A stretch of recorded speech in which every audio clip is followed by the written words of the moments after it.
শ্ৰী কৃষ্ণ শঙ্কৰ গুৰু হৰি ৰাম ৰাম ৰাম ৰাম ৰাম। শ্লোক শ্রী কৃষ্ণায় নমঃ। শ্রীকৃষ্ণায় বাসুদেবায় দৈবকী নন্দনায় নন্দ গোপকুমারায় গোবিন্দায় নমো নমঃ। নমো পঙ্কজ নাভায় নমো পঙ্কজ মালিনে নমো পঙ্কজ নেত্রায় নমস্তে পঙ্কজঙ্ঘায়ে।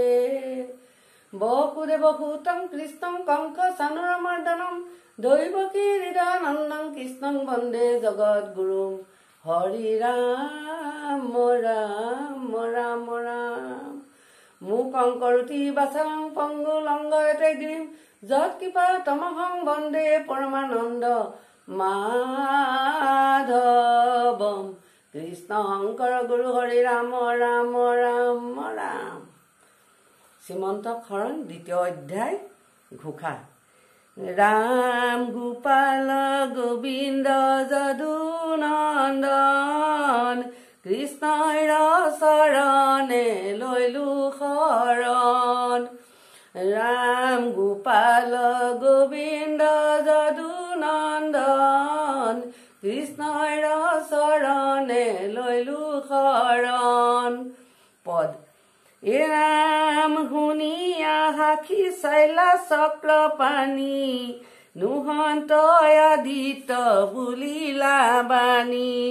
মণিৰ ৰশ্মি সুয়া প্ৰকাশিত গৃহক লাগি আশে সত্ৰাজিত। এ ৰাম সত্ৰাজিতে পাছে গৃহক আইল অনেক মাংগল বাদ্য বজাইল। দেৱৰ গৃহে প্ৰসি প্ৰণিপাতে নিবেদিলা মণি বৃপৰ হাতে। হে ৰাম মণিৰ মহিমা কি কৈবো আৰ সুবৰ্ণনিতে চবৈ অস্ত ভাৰ।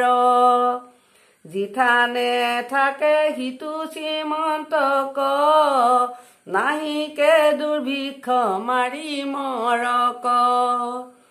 এ ৰাম নাহিকৈ ব্যাধি ব্যাঘ্ৰ সৰ্প ভয় একো উপসৰ্গ নুপদে তয়।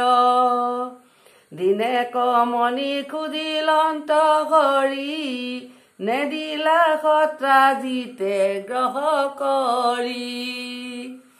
ৰাম প্ৰসেন নামে তাৰ ভাই আছে কণ্ঠত মণিক পিন্ধিলা পাছে। ঘোঁৰাত চৰি মহাৰংগ মনে মৃগক মাৰি ফুৰে বিজুবনে। ৰাম দেখি সিংহে তাক নখে বিদাৰি ঘোঁৰায়ে সহিতে পেলাইলা মাৰি। কণ্ঠত মণিক চিন্দিয়া লৈ চৰিলা গিৰি সিংহে সিংহ গৈ। ৰাম দেখি জাম্বৱন্ত বীৰ বীৰংগ লৈলন্ত মণিক মাৰিয়া সিংহ। শ্ৰীমন্ত কমনি গটক নীলা উমলাই বেলাগি শিশুক দিলা। ৰাম বিচিত্ৰ মণি গোট ধৰি ধাই বাটত ফুৰে শিশু উমলাই। কৃষ্ণৰ কিংকৰে কহে শংকৰে ভোলা হৰি হৰি সমস্ত নৰে।